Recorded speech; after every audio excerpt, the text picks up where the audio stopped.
Selamat datang kembali di Bad Movie.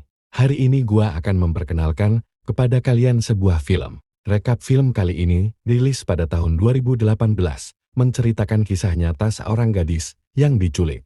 Dia berhasil membujuk penculiknya agar mau melepaskannya dengan cara menggunakan teknik psikologis. Setelah berhasil lepas, tak ada satupun orang yang mempercayai ceritanya, kecuali detektif yang menangani kasusnya. Mari kita simak bersama untuk mengetahui ceritanya.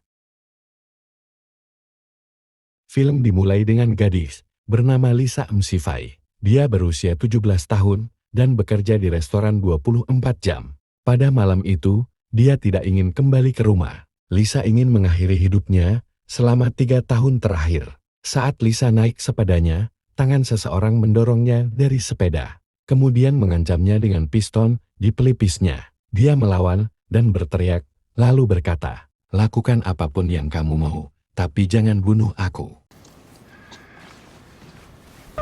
Shut up.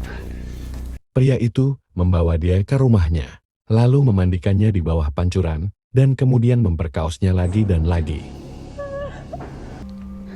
What's your name? Nenek Lisa menyadari dia kehilangan cucunya, lalu dia menghubungi polisi. Tak lama, petugas polisi datang ke rumah Lisa untuk menanyakan situasi tersebut.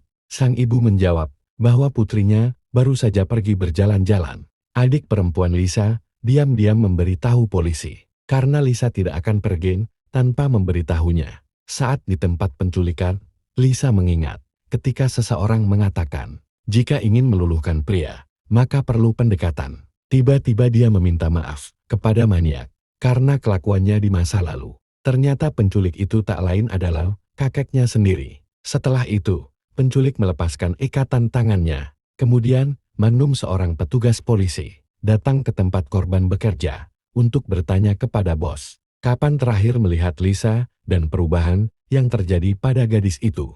Dia mengatakan dia melihat Lisa sekitar 2 minggu lalu dan memujinya sebagai karyawan yang baik. Namun bos memperhatikan tingkah Lisa aneh saat itu. Sambil mengucapkan selamat tinggal, dia berpikir bahwa Lisa bisa saja bundir.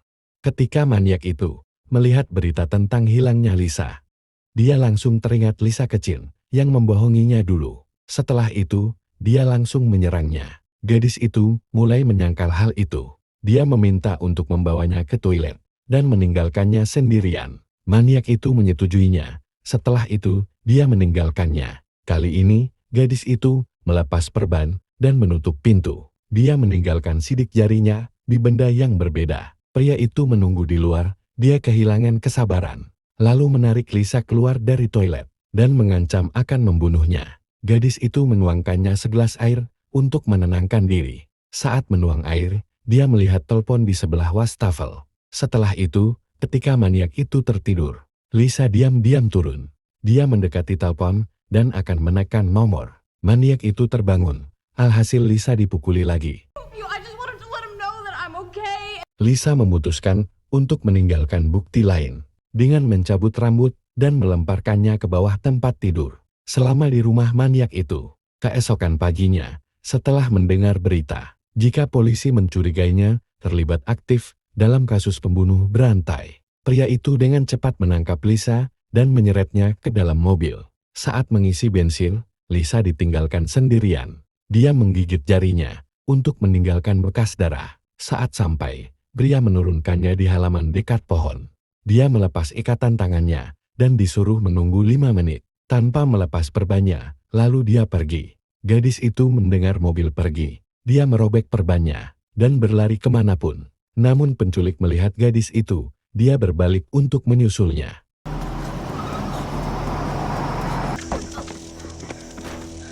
Lisa berlari ke rumahnya dengan panik. Dia mengatakan bahwa dia diculik dan diperkaos secara brutal, tetapi tidak ada orang yang percaya. Setelah itu, neneknya menelpon petugas untuk melaporkan Lisa telah kembali ke rumah, tetapi petugas tersebut menanyakan apakah Lisa benar telah diculik. Neneknya menjawab jika gadis itu mengarang cerita tentang penculikan itu.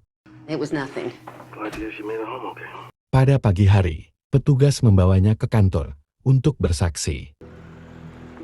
Lisa menyadari Jika petugas polisi tidak mempercayainya, dia mewawancarainya sebentar dan meninggalkan kantor. Lalu petugas Russell dan Castle memasuki kantor. Mereka bertanya kepadanya tentang apa yang terjadi. Lisa menceritakan detail tentang apa yang dia alami ketika dia berada di tempat penculikan.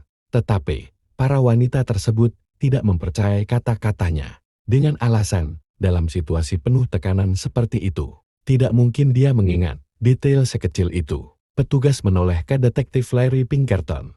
Setelah mengatakan tentang seorang pembunuh maniak yang meneror kota untuk membantu membela Lisa, detektif tersebut menunjukkan foto putrinya.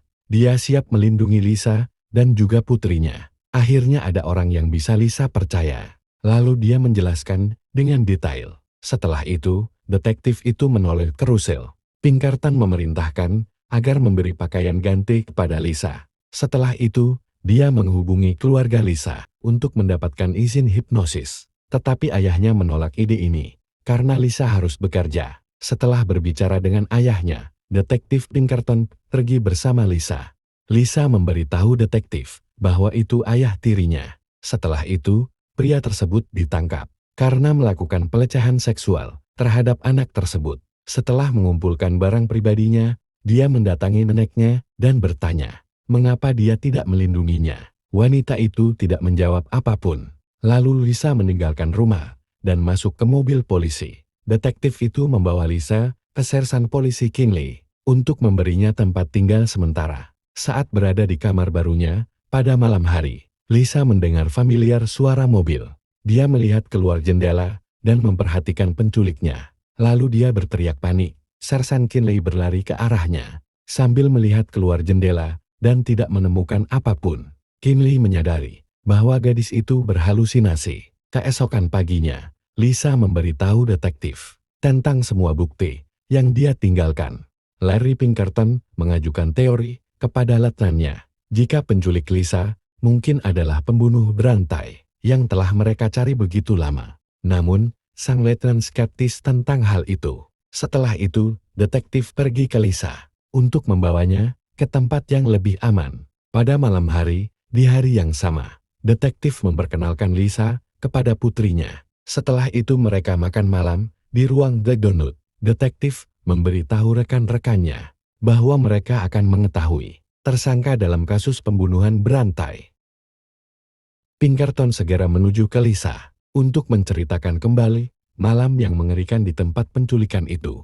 Lisa bingung, tetapi ketika dia masuk ke dalam mobil, dia mengingat ulang rute mereka secara detail dan mempersempit radius pencarian menjadi 3 km.